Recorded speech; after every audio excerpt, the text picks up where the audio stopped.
Thanks again for coming. Happy to have you here.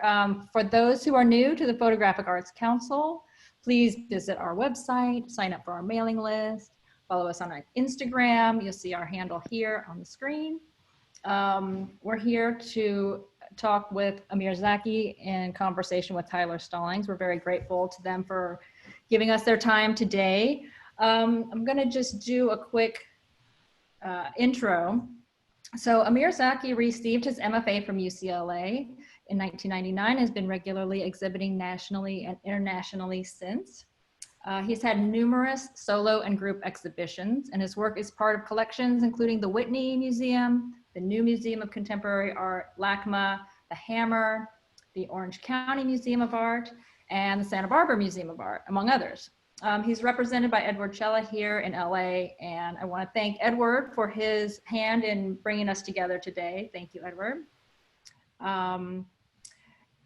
The chat is open, so Edward, if you'd like to put your website link into the chat, that would be great. Amir Zaki's website is amirzaki.net, so check those out later if you wish. In his bio, it says, Zaki has an ongoing interest in the rhetoric of authenticity, as it is associated with photography as an indexical media. Simultaneously, he is deeply invested in exploring digital technology's transformative potential to disrupt that assumed authenticity. So we are talking today about a project called Empty Vessel, which was originally organized by the Frank M. Doyle Arts Pavilion at Orange Coast College and curated by Tyler Stallings. And we're very pleased that Tyler's here to be in conversation today. Just a note about him from his bio. It says Tyler's curatorial work focuses on political, social, and popular culture themes through the arts, pardon me. He is director of Orange Coast College's Frank M. Doyle Arts Pavilion, has many curatorial credits, including this recent exhibition with Amir. And his website is tylerstallings.com. So with that, I'm going to disappear for a bit. We will hear from Amir and we will have conversation between the two of these guys. And then about 15 minutes before we end, about 3:45, I'll come back and we can have a little Q&A session. So have your questions ready and we will take them then. So with that, I'm going to stop sharing my screen and I'm going to turn off my camera and take it away. Thank you. Thank you, Paula. I'm going to do a little quick introduction to what inspired me to organize the show for Amir's work around this body of work, Empty Vessel. So Amir has, for a long time, really been looking at the built environment and the natural landscapes and how they interact. And he often will present two bodies of work together to kind of create a dialogue between those. And one of the things that's interesting, as Paula noted, that Amir graduated from UCLA around 1999. And that was really, you know, a moment that I think represents a transition for a lot of artists at that time where they kind of really gave up the idea, you could almost say, the indexical quality, or they challenged the indexical quality of the photograph, that is sort of referencing, as Amir says, what was, and really just kind of looking at what is or what can be.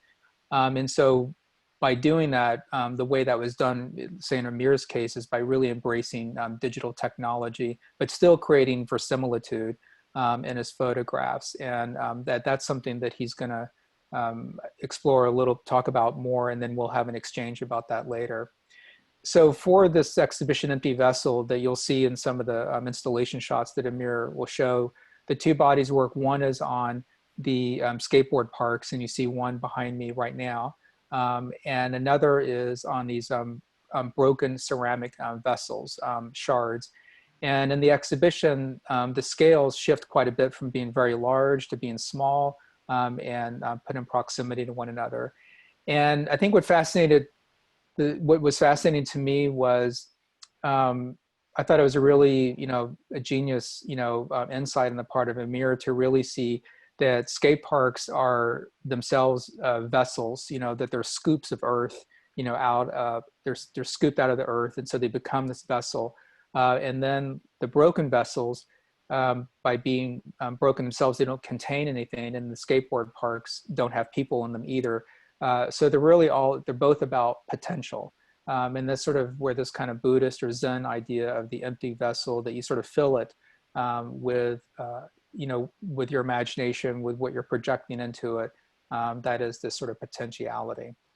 And then, so those are some of the conceptual things that really interested me in the show. And then sort of just a last note before handing it over to Amir is that one of the things I was really proud about for the show is that it was also accompanied by Amir's first internationally distributed monograph called California Concrete, A Landscape of Skate Parks. And this was published by Merrill.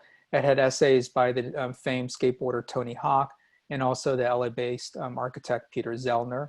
There was also a multi-page brochure with essays by myself and Karina Papon too. And all of us in our different ways explored this idea of, the within sort of popular culture and sort of skateboard, street photography, that this project is very unique, and that literally no one has really focused on the skate parks, as a subject matter. And then within the fine art world, it's becomes an extension of sort of the new topographic photographers who really began looking at the sort of man-made environment, going past the sort of more transcendental, view that, say, Ansel Adams, had in terms of the West Coast. So with that, turn it over to Amir.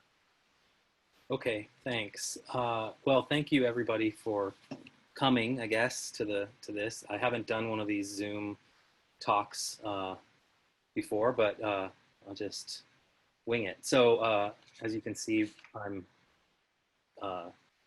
in front of the full moon. I'm gonna start with a 1.5 minute trailer for a documentary that was done by actually some students at OCC, where where the Doyle Arts Pavilion is. There's about a 15-minute documentary that's also online, but this is a little trailer and maybe gives some sort of sense of the spirit of the project. So let me make sure I can share my screen. And here we go. So there's this. So Tyler, I guess I'm counting on you to let me know if that's showing up. It is, yeah. Okay, so I'm going to play this.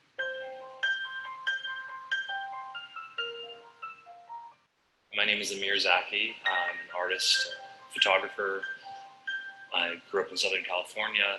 I teach at UC Riverside. And this is a body of work called Empty Vessel, which combines two separate series, one of empty skate parks shot in the morning, and one of pieces of broken ceramic vessels. One thing is I don't ever photograph people. I'm interested in the kind of built and natural landscape.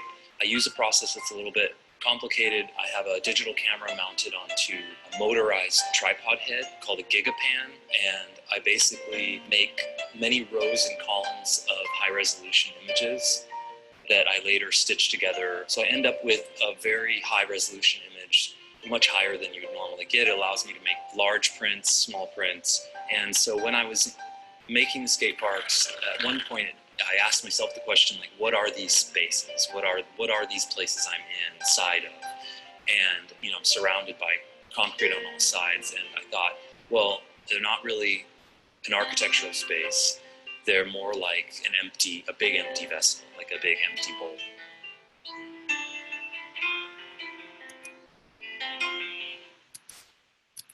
Okay, so I'm gonna start with some installation views from the show at the Doyle, which was the first iteration of this exhibition. And after that, it moved to the California Museum of Photography in Riverside, and I'll show some images of that. Then I'm gonna, at the end, show a few images of a current iteration, which is a billboard project in Bali, and just kind of talk about, how this work can kind of be, how the work can be seen and emphasized in different ways. So the exhibition at the Doyle and the CMP, Museum of Photography, actually were quite different in terms of what they emphasized. So I'll just go through some of these, and keep my eye on the clock. As Tyler mentioned, scale is really, really important to my work.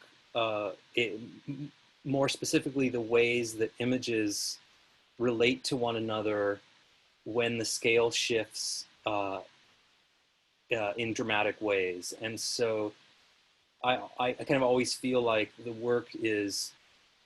complete work is really seeing it on the wall and how there's a relation between one thing and another. It's how I work in the studio. It's how I think.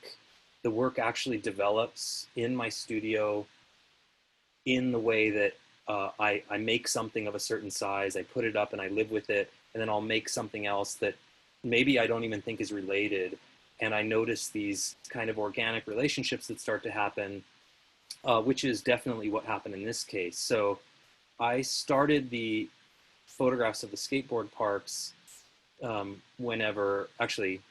I started at one point and gave up, but I started again in something like 2018, and was working with them for quite a while. They were actually all black and white at one point, and a lot of things changed, and I would continue to photograph more and more of them.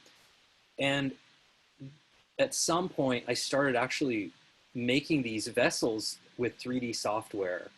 And as the process developed, it's a long story, but it kind of developed and became more and more analog, as you might say, or more and more organic. I was first starting with three-dimensional models. Then I started to experiment with dropping some vessels to see what really things look like when they broke. And then through this process, it just got simpler and simpler and simpler to really what I ended up with was just a broken piece.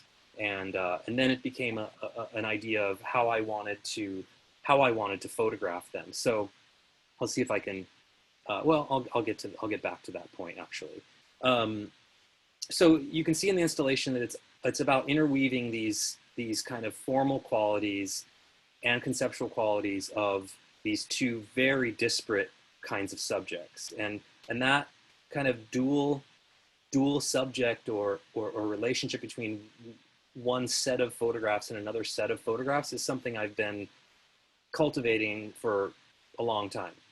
Several bodies of work where I interweave seemingly different things together, and I'd say it's a pretty central part of the process. This is just a cover of the book, which is only the skate park, so this gives you some sense of one way this work has been disseminated is through this book, which focuses only on the kind of skate park images. And I'll go through some individual images and kind of talk about the process as I think of things to say about them. They are all in California. I photograph only at dawn, pre-dawn and dawn. There's a little sweet spot of time, depending on the time of year, between 5:30 or 6 in the morning and about 8, when the light is usually incredible in some way. But there's a practical part of this too. It's actually sort of things lined up for this project that were really perfect for me. I'm an early bird, for one, very early. And there's an issue with skate parks, which is that they're occupied from morning till night by people using them. And one of the challenges was being able to get into these things. This is a good one. This is the first one I shot, actually, the very first image. And getting into these things without having people around. So I started scouting these locations, finding which ones I could get into legally very early. And this is actually the very first one I shot. It's out in the Inland Empire. And I showed up at 6 in the morning, had no idea what I was going to find. And it was beautiful. I had 2.5 hours of just being the only person walking around in what I felt like was a really kind of incredible landscape. I mean, that's how I was looking at the space. And so I got inside the spaces, down inside them. I did grow up skateboarding, And so there's a familiarity I have with the spaces, and probably just an attraction I have to this kind of shapes based on just history and memories and all sorts of things. So I felt like I belonged there, but in a weird way didn't, because I'm there with a camera and I'm occupying the space that that I know that I would yield to someone who was going to use it for what it's intended to be used for. So there's always a little bit of a kind of little bit of a tension in doing this. So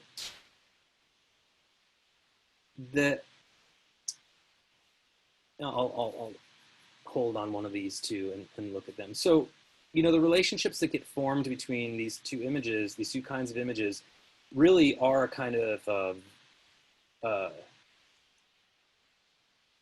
don't know, it usually, for me, in the studio, has something to do with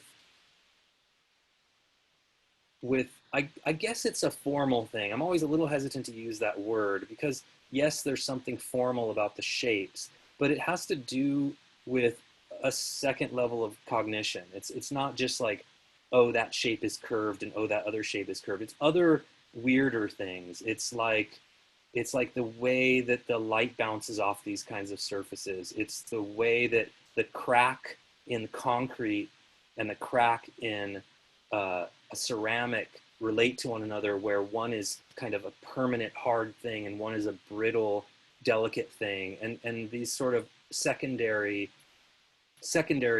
uh, uh,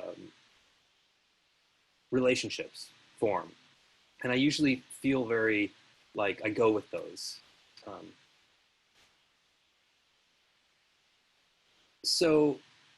Okay, so let me talk a little bit about the way I photograph these. So these are shot in natural light in my backyard. There's a very specific kind of setting that I wanted to create. I'll start with this. I did not want to make these look like studio photographs. I've seen so many beautiful studio lit photographs of ceramics, especially with the resurgence in the last 10 years or so of people being interested in ceramics.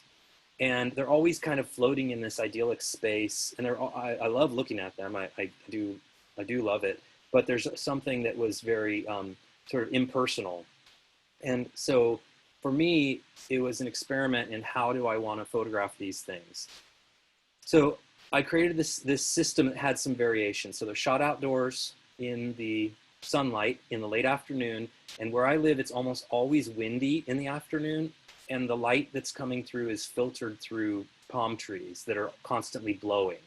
So the camera is on like a 3-second timer, so I never really am, quote, controlling the light so well. I will make several images, but really what I'm looking at and interested in is the way that in the same environment, the light can change so drastically, but also be very much about kind of the natural. Like, it doesn't feel like a studio. It's a very simple, filtered light situation with a lot of variation. And with the way that so those are single images with the digital camera. The skate parks, which Tyler brought up and the documentary trailer brought up, these are done in a more elaborate way. As I mentioned in the trailer, so an image like this, for instance, I hope you can see my mouse, Tyler? Yes, yeah. So an image like this, you know, the camera is zoomed in and maybe pointing at like a section this big, and it will make rows and columns of images. So maybe this image was made up of 50 photographs. It could be 30, could be 70, it depends. But it allows me to get very, very close, in a way, to a space that there's no way I would be able to make an image of in any other circumstance. So in effect, what you're seeing is a very wide angle, but because each individual image is zoomed in and telephoto, there's a compression of space. So it's subtle, but it's a strange point of view. And so this is, you know, stitched together later in the computer. Certain things are, as Paula mentioned, no stranger to digital alteration. It's my friend. I'm very promiscuous in my use of digital technology. So sometimes I remove things that I don't want. Sometimes I add things that I do want, to kind of create a more iconic looking image, I guess, is usually what I'm after. I love happy accidents when certain things show up in images. Like, I'll show you, where's that one? Like, I love, you know, like a brown paper bag, or someone's, you know, like note or something like that that ends up in an image. So this is the one Tyler has behind him. This was a particularly striking place for me, because when I got to this skate park and I kind of framed this image, I immediately thought of Ansel Adams and Yosemite. It was like, to me, it was so obvious that I thought, oh, the architects of this skate park thought of that. You know, that's what they were thinking with the relationship between this thing in the foreground and this thing in the background. And I have no idea if they did or not, but what I do find pretty obvious is the architects of these spaces are thinking about more than utility. There's an emphasis on utility, but there's also this kind of really beautiful play that they're having sometimes. Like, if I can find, I'll go back, sorry, I can find one particular one. Oh, like, this is San Jose, and I first saw this on Google Maps, and I was like, I have to photograph that. That thing is nuts. You know, what is that? It's this monolithic concrete. So I made some pretty special arrangements to be able to do this. This one is, some of these skate parks are really hard to access, and a lot of it was by you know, requesting ahead of time. Sometimes some questionable ways to get into these, sometimes not. But this one was amazing. The guy who runs it allowed me two mornings in a row to photograph, and it was such great conditions. It was right after the rain, right between two big storms, and I just kind of love the fact that it feels somewhat unusable. There's like a thread that runs through a lot of my work of landscapes and architecture that kind of begs the question what the use of this space might be. So the fact that it's wet kind of, you know, makes it slightly unusable, right? A wet skate park or one with snow in it doesn't make it work very well. This is also San Jose.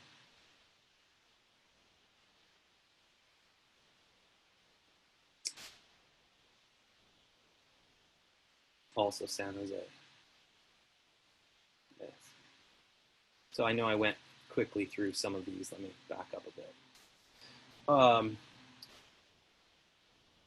What should I say about this? The birds, I guess I ought to bring up the birds. So I have, how should I say it? Okay, so I have a situation where birds have popped up in the landscape that I've photographed in the last maybe 10 years periodically. But what's really fun about the way it happens is that it always happens by accident. So the gigapan process is moving across over time, right? So it takes 5 or 10 minutes to make a picture.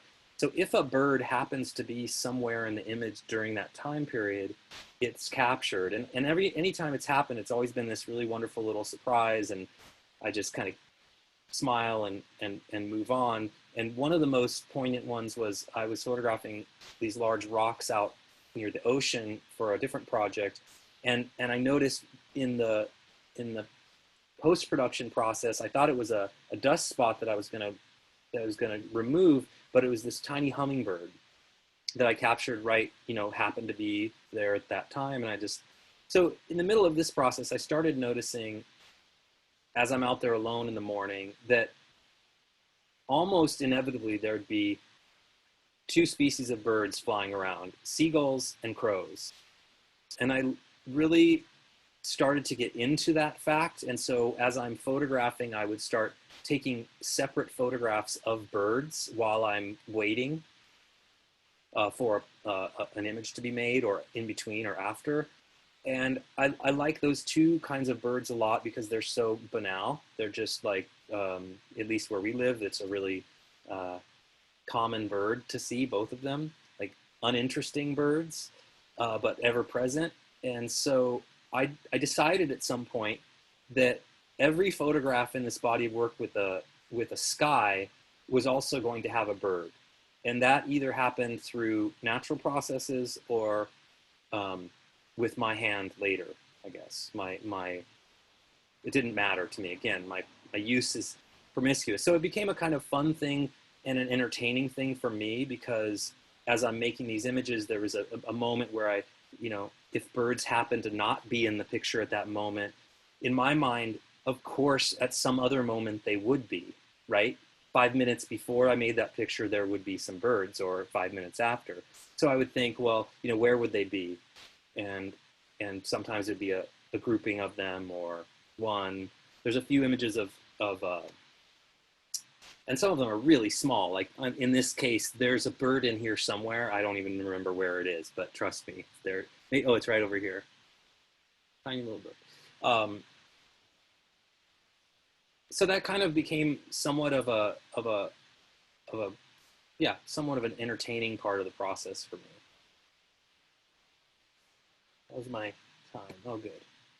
Amir, we have maybe about 4 minutes until you and I would maybe discuss, and then allowing time for everybody else. Okay, perfect. So let me skip to the Bali, to the UC Riverside and the Bali pictures. And sorry to go through. Of course, all these images are on my website. I will.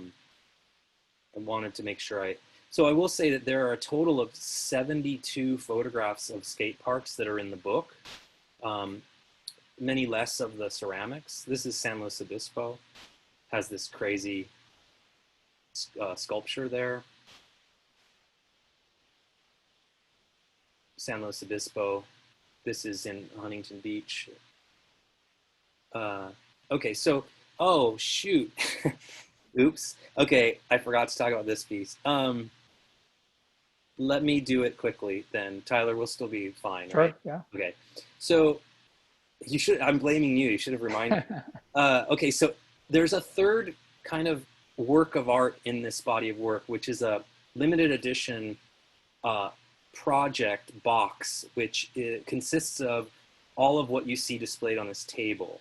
And I'll go through it in a kind of like a stop action way so you can understand what it is, but and I'll sort of talk about the elements. So it consists of a cement bowl, concrete bowl that I made by plopping a lump of concrete on the same rock over and over again. There are 49 of them.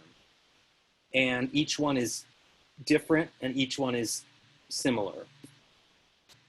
There's also a poster which has all 49 bowls, 7 rows, 7 columns, all 49 bowls photographed from the top, and on the flip side of the poster, the same bowl photographed from the bottom.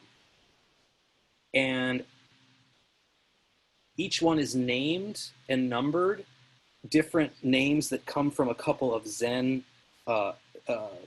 poems.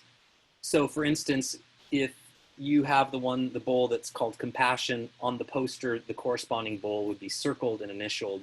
And so if you have one of these, you have a poster which is a kind of index of all of them, and then you have a particular bowl. So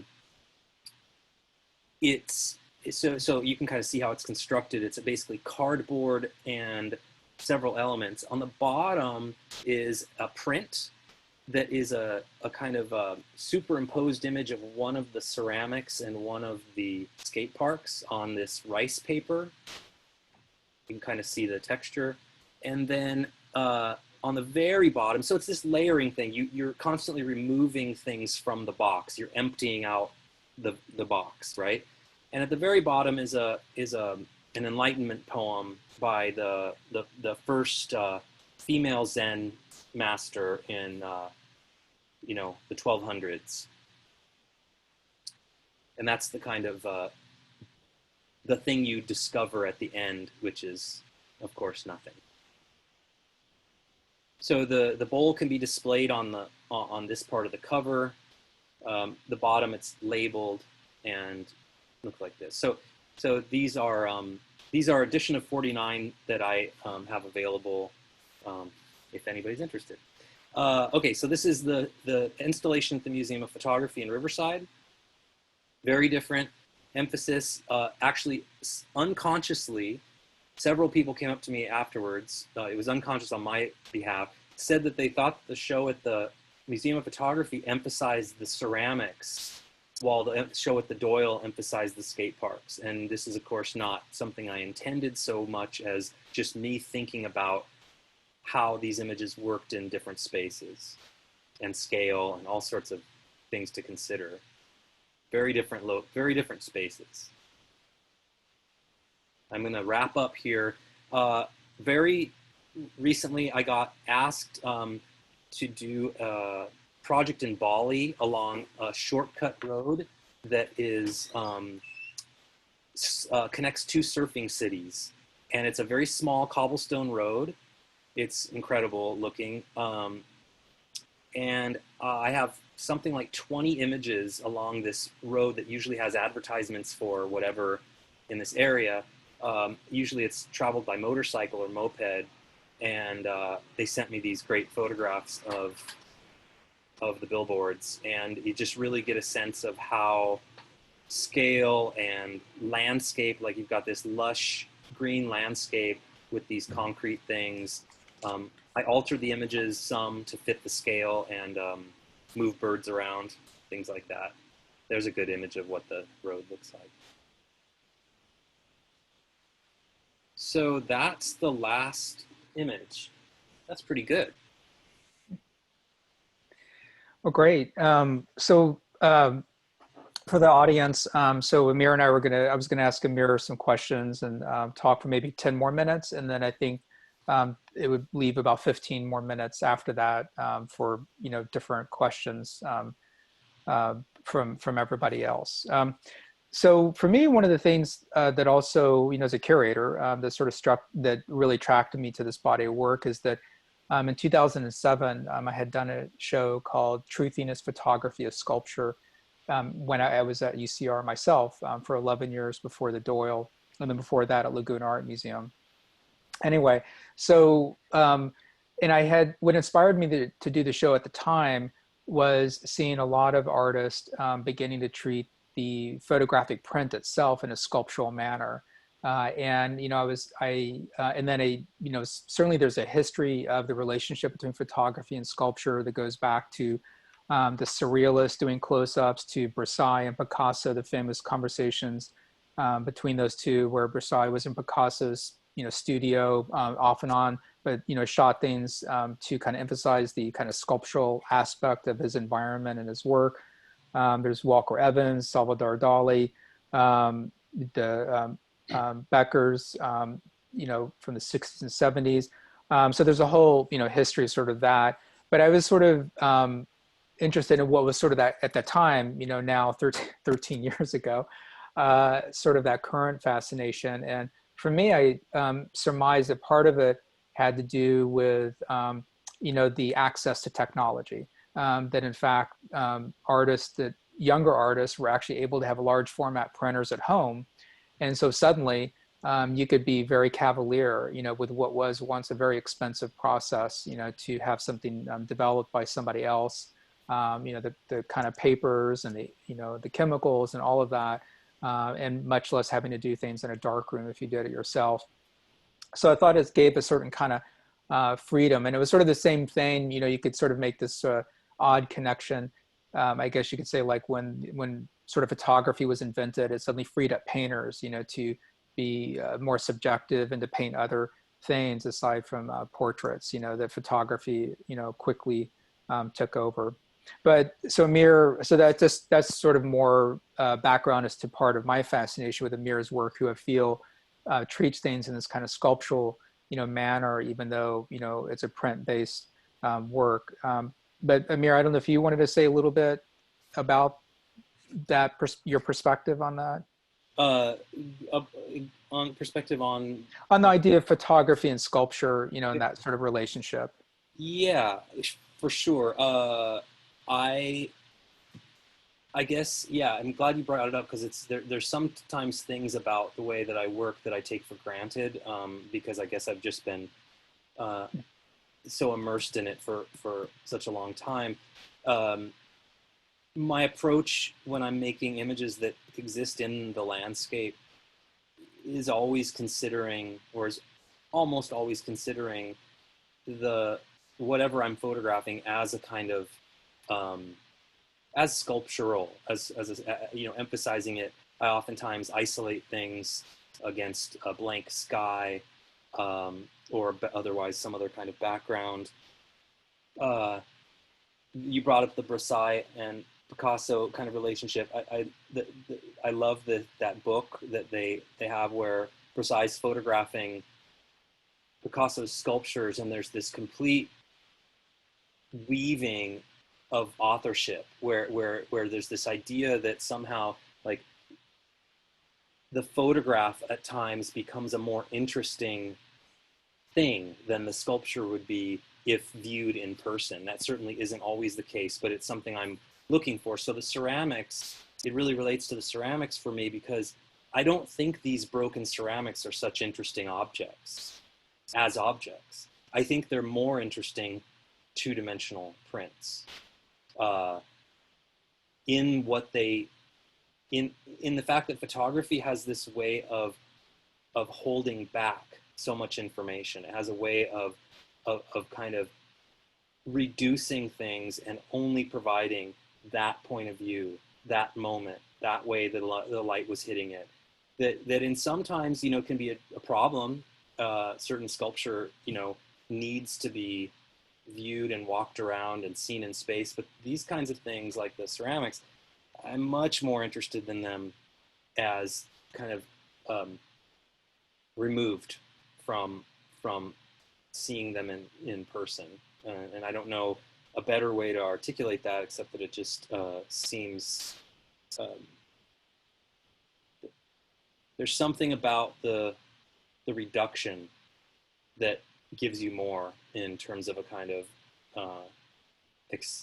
maybe like an aesthetic experience or something.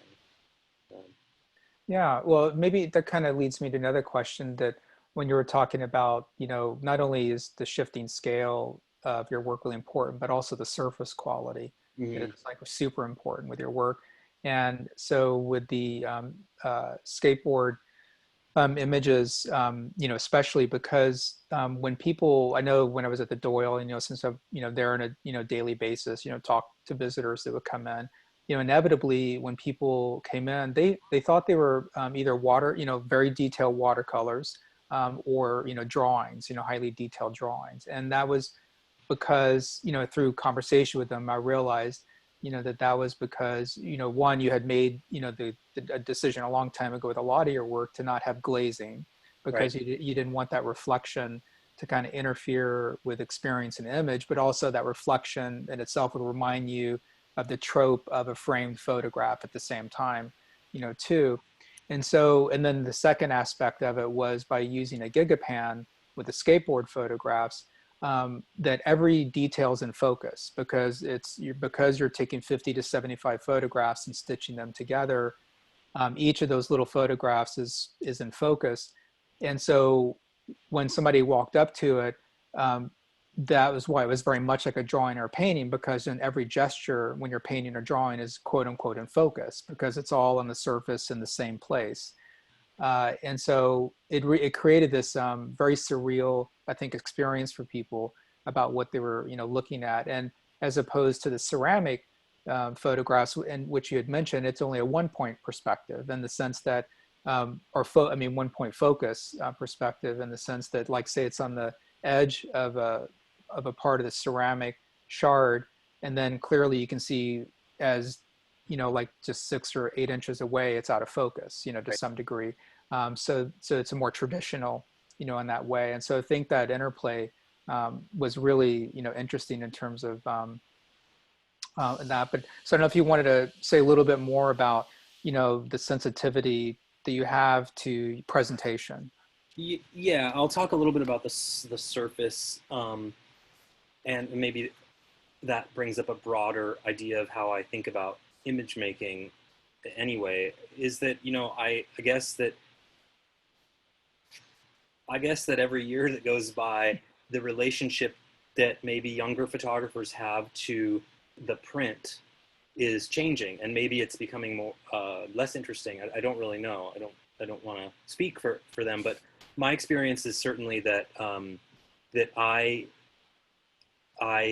got interested in photography at a time that that I got completely. I love prints. I love making.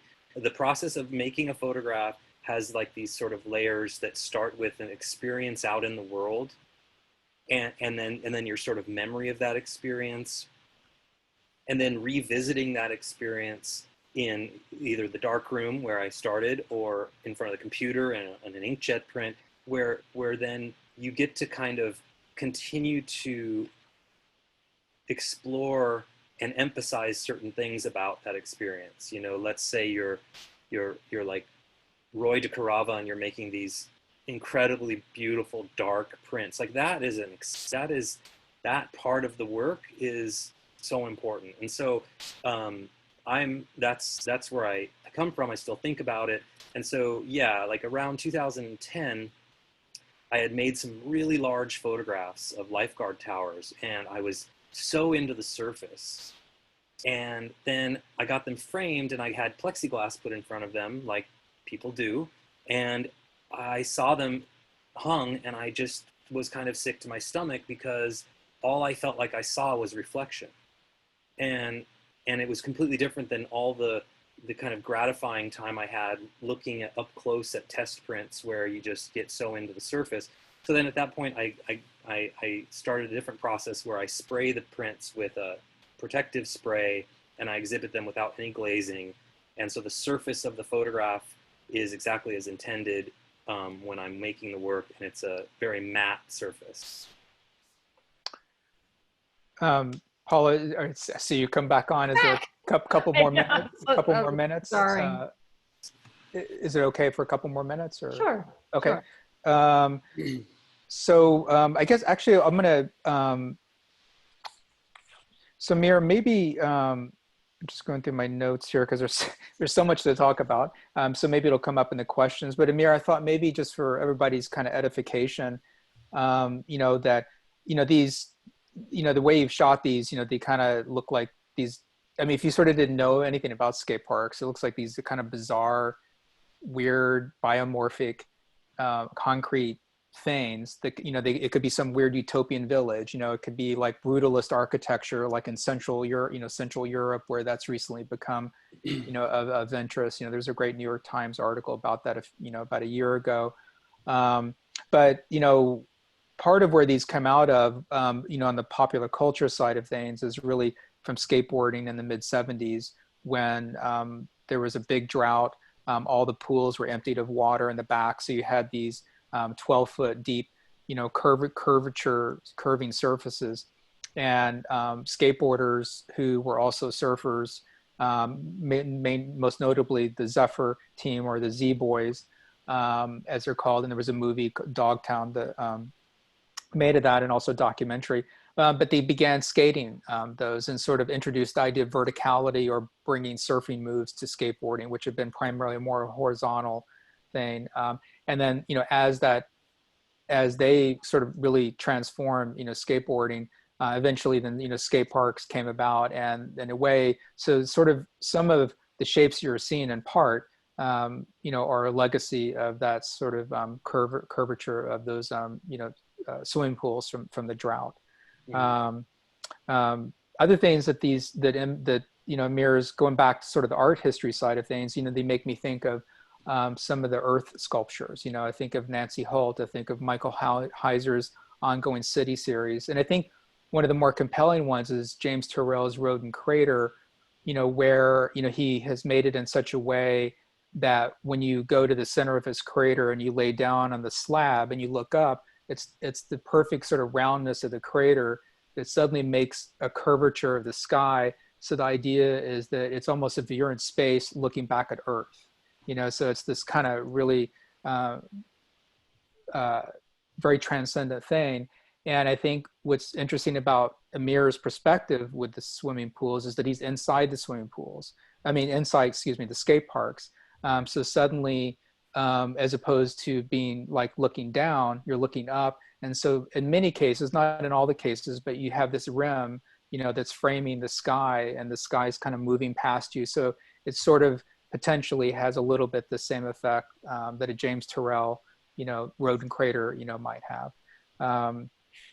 So I with that, I mean, Amir, do you want to have any response to that, or just go to Q&A? Okay, I was just kind of riffing a little bit there to get in some favorite points.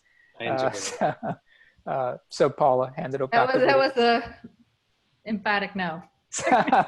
I don't have any. There was a lot there, so sorry. It's beautiful. We do have some questions, and please submit them. Continue to submit them. I know my question. I noticed you had some text for the book. You had some text written by some eminent skaters, and I wondered sort of what their response to this project was.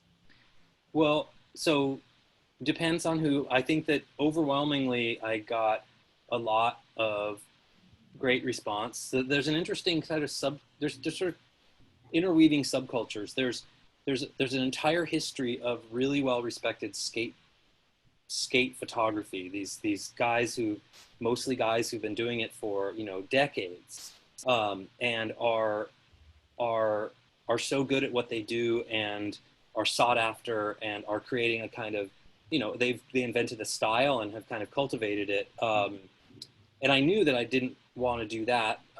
It's something I respect, but that's not the way I make pictures.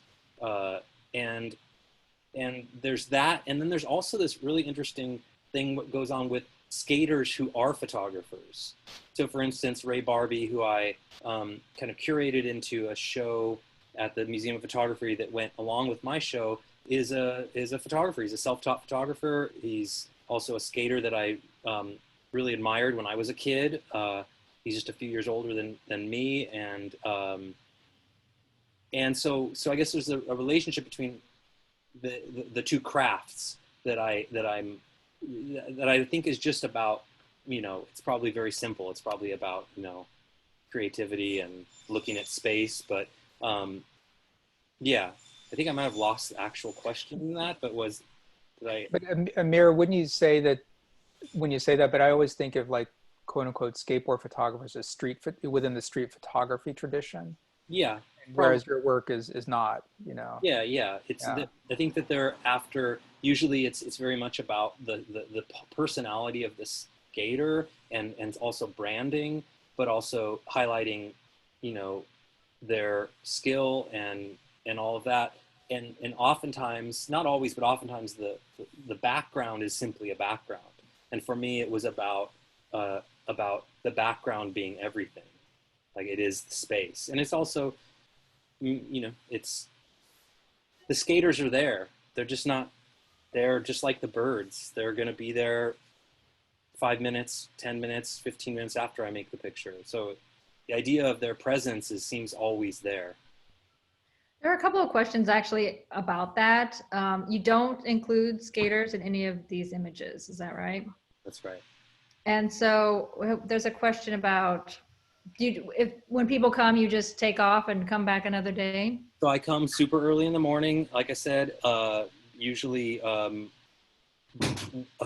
one thing I found is that for the vast majority, skaters do not get up super early. So if I'm there between 5:36 and 8 or 9 at the very latest, I almost never run into somebody. Some parks I had to get special access to. I have had the occasional skater show up, and I just talk to them and say, I'm making pictures. If I need to get out of your way, let me know. And it's pretty copacetic. It's really been no big deal. The most I've ever run into is like a family of, like 4 or 5 little kids in Solvang whose mom came and dropped them off. And I just said, hey, I got like half an hour more, let's just kind of work around each other. And she was cool and I was cool, and no big thing. Someone asked you to comment about the weathered effect of the parks, the wind and the sand, and in certain light, it's really noticeable. Is that something that is important to you? Yeah, I mean, part of it is just a kind of consequence of the light. There's something that happens at a certain point when there's enough sunlight in the space where, it becomes a real challenge. I mean, there are images where the sun is out here. So if I can use it to my advantage, like I did in a picture like this, it's fantastic. The gate that surrounds the fence that surrounds the skate park becomes kind of an integral part of the image. But there's also a point at which it's just like a liability. It just becomes really, really harsh lit and hard to kind of deal with the definition of the space. The weathered thing, it's a combination of actual concrete that's weathered. There's some, I'm not really doing anything kind of like digital to them, other than, there's a way that if the contrast is a little higher, it emphasizes the differences between surfaces. So obviously, like, this difference is emphasized by contrast. It's not, it's something I just kind of play with. And sometimes it was, like I said, in San Jose, it was after a big storm, in between 2 storms. I hope that answered the question. Hey, Amir, maybe you could, you alluded this earlier, but maybe just mention that how one of the ways you kind of create this, I think, a surreal sense to the work or decontextualize the work is by removal of graffiti, of stickers. Like when skateboarders like curve up, go up high up as a challenge, they'll like put a sticker up on the ceiling, yeah. or even the branding of the skate park itself, if there's any signage. Yeah, I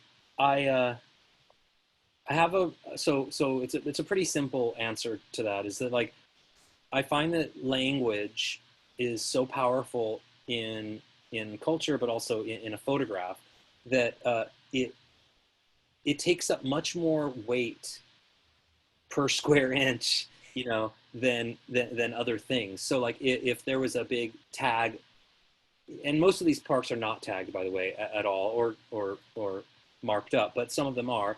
And I feel like if it says something particular, our attention goes immediately to reading that and sort of thinking about that thing. And it's just not a primary interest of mine. It's more about a timelessness of these things, and also an alien quality of them. I'm emphasizing the weirdness of these spaces. So the more it's rooted, it's like a balancing act between something that's I don't want to make something fantastic looking or fantastical, and not something that's just like completely rooted in your familiar reality that you are disinterested in it. So that's something I'm always playing with. The stickers, yes, for sure. Like, this is an image where this was just plastered with stickers, like for what Tyler said, and I remove all those. You remove them digitally. Yes. Yeah. Good question. Yeah. Digitally, yeah, for sure. We have quite a few questions coming in, if you have a few minutes. So yeah. This is from Doug McCullough. He says, no. I know. Watch out. He says, Zen practice has been mentioned a number of times in connection with this project, and it seems central. Can you discuss this? Do you view these images as offerings or part of your practice in some way? Wow. He's deep. He's deep. That's a good question. Okay. How do I say that briefly? I would say that, it's this weird thing about, like, the autobiographical in someone's work. I've never, made work that was about me in ways that are usually very easy to identify. But as I'm getting older, the work is becoming more and more about me in terms of, like, you know, sort of my beliefs or how I want my work to be remembered. So I've been making quieter pictures. I've been making pictures that are, you know, just more unapologetically about my desire to see the world in a certain way. So I think about like an image like this being, my ability to make a photograph like this is not about documenting something I find per se, but more this is the world I desire to see.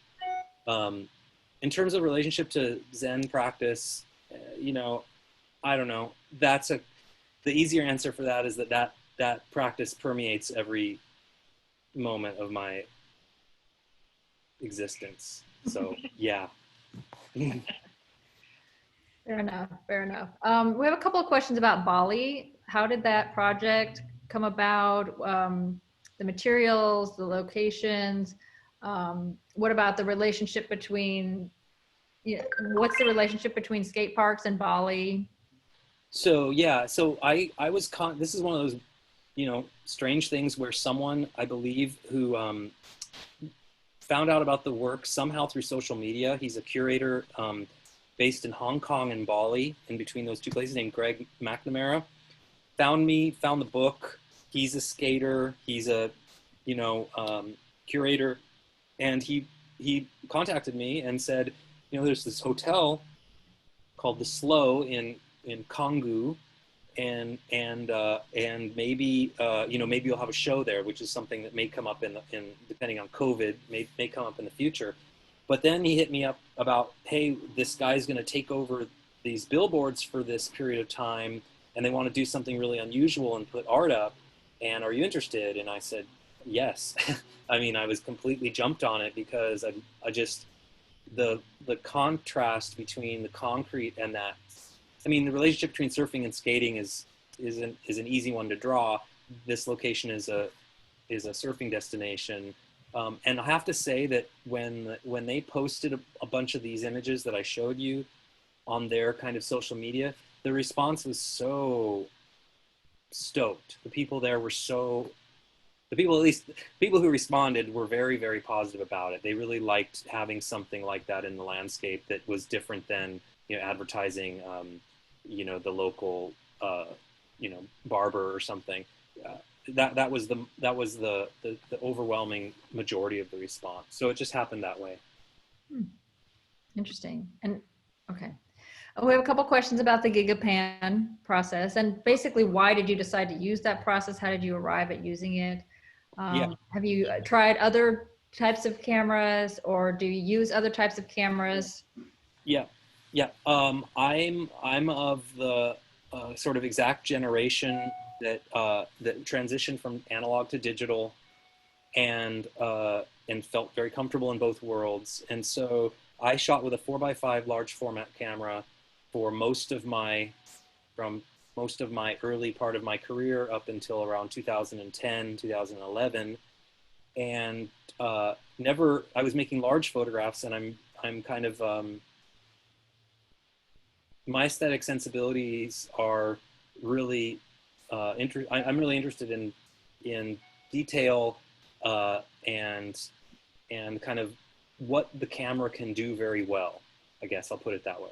And so when those options, when digital wasn't quite there yet, this kind of what I see as almost like a weird transition, which is the GigaPan, allowed me to make incredibly high resolution images and allowed me to do some things like I mentioned before, get close to spaces I wouldn't be able to get to, make things with weird perspectives that I wasn't able to do. Amir, just real quick, so that, I mean, just to clarify, because I know we've talked about it, as opposed to using a wide angle lens that would have warped the space, the GigaPan, because of the columns, allows you to kind of have everything not sort of on the same plane. Yeah, it doesn't look distorted in the way that a wide angle lens normally looks distorted. But yeah, I moved this way because film started to get very expensive. I'm one of these people that's like, my dad was a scientist. I'm kind of a kind of tinkerer. I did tests. I shot 4x5s, I shot digital, I put them side by side, and I looked at stuff, and I'm like, yeah, that looks better and weirder, and I'm going to do that. And so I kind of jumped into it, and have been using that process. I will move on to some other process someday when technology changes, I'm sure. Yeah. Okay, we're over time, so we'll just do one more here. And I'm sorry we can't get to every single question. It's a very interactive. Email me. So yes, contact after the fact. There are a lot of questions about like this is skating and architecture, right? Or do you feel that these are pictures about skating, or are they about architecture? Land art, someone mentioned, do you feel that this falls into the scope of land art?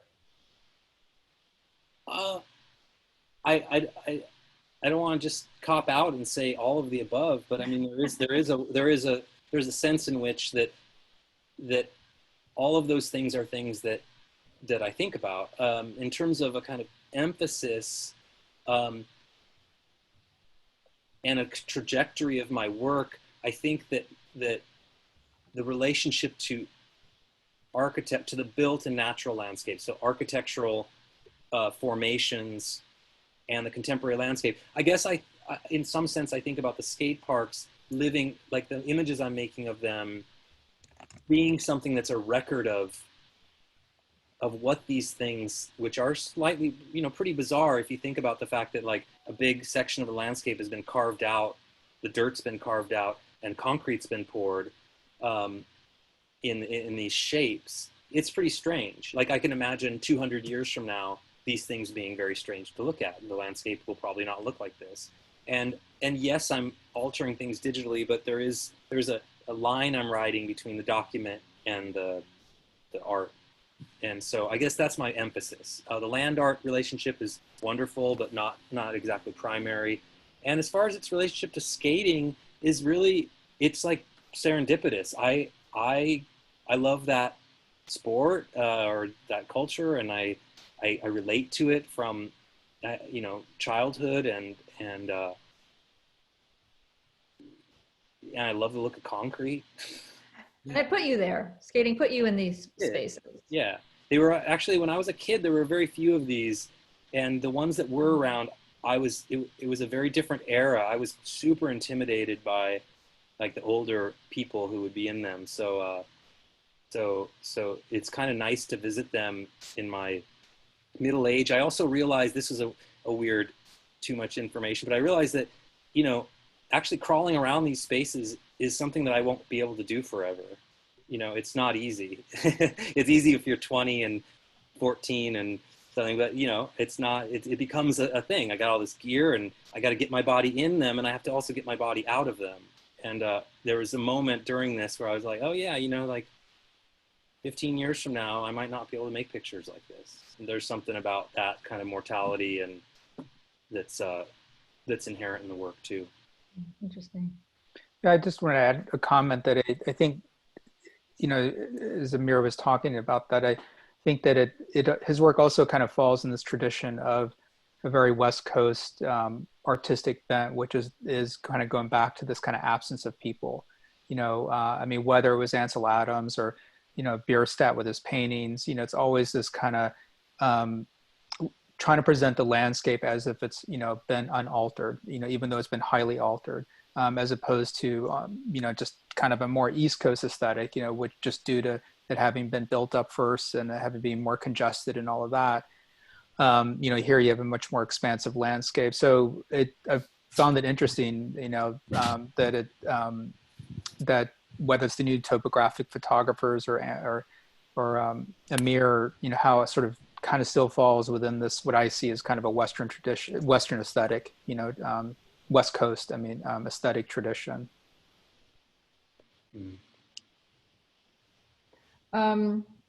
We have a couple, can we do one last one about the ceramics? Because we've talked a lot about the skate parks, Yep. But we've had about the ceramics and the relationship between these two. And you mentioned earlier that you focus more on the way that these ceramics look in photographs Yeah. more so than the way they appear as the object. Can you speak more about this? Yeah. So yeah, let me try to. So those. So that process is really about kind of, and I didn't get to talk about this relationship between destruction and creation. So, you know, I find these at thrift stores, and essentially what I think of as like that they're basically, you know, someone else's garbage. They ended up in these places where they're unwanted, and people will buy them for whatever reason.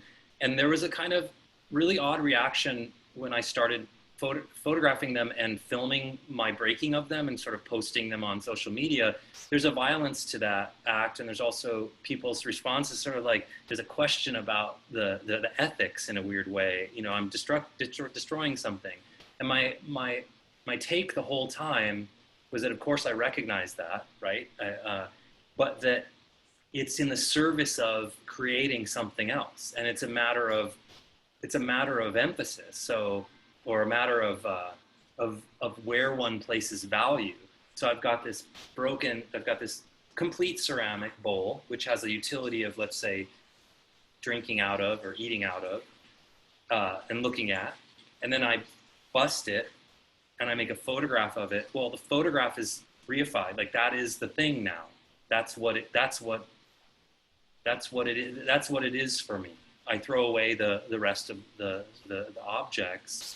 And I think, I guess I think that tension about the act of intentionally destroying something to create something is an asset, even though I think that maybe it's something people might find, what did I say? Like questionable or something. I don't know. It's your bowl. You can do with it what you want. Thank you. I appreciate that. I mean, that kind of, oh, sorry. No, go ahead. Go ahead. No, I was just going to say, you know, just kind of bring it back, you know, some other references that made me think of is, you know, there's the famous project by Ai Weiwei. It's the Dropping a Han Dynasty Urn. You know, it's from 1995, where it's a series of photographs, but it elicited all exactly the same questions and issues that Amir just mentioned, like, you know, what right do you have to do that, you know, and all this. But part of what, as Amir is saying, what comes out of destruction is, you know, these questions of like, who owns the past, who owns history, you know, what if you want to remake history, how do you do that? You know, in terms of, especially Ai Weiwei, in terms of communist China and his point of, you know, his issues with it. So anyway, I just wanted to kind of point to that, since it's a often reproduced set of photographs.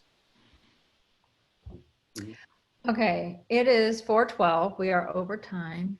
So I think we will leave it there. Thank you so much for doing this. It's so interesting and they're so beautiful. And I will never see a skate park again the same way. It's really, really stunning. Thank you, Tyler, for being here and for putting the exhibition together and for holding it together down in Huntington Beach. Both of you. Yeah, I really appreciate the question. To everybody, it's embarrassing. Nobody wants to wear a mask here. So. Yeah, anybody can email me questions if you have them. That's my favorite part of these things. So I wish I got to see people's faces, but hi. I know this is a little awkward. It's hard. We're a very interactive group of people, so this is a little strange, but we're doing the best we can, and we really appreciate you taking the time to be here with us, and we'll look forward to seeing you all in person someday. Someday. All right, so I'm going to end it here. Thanks, everybody. Have a good weekend. You too.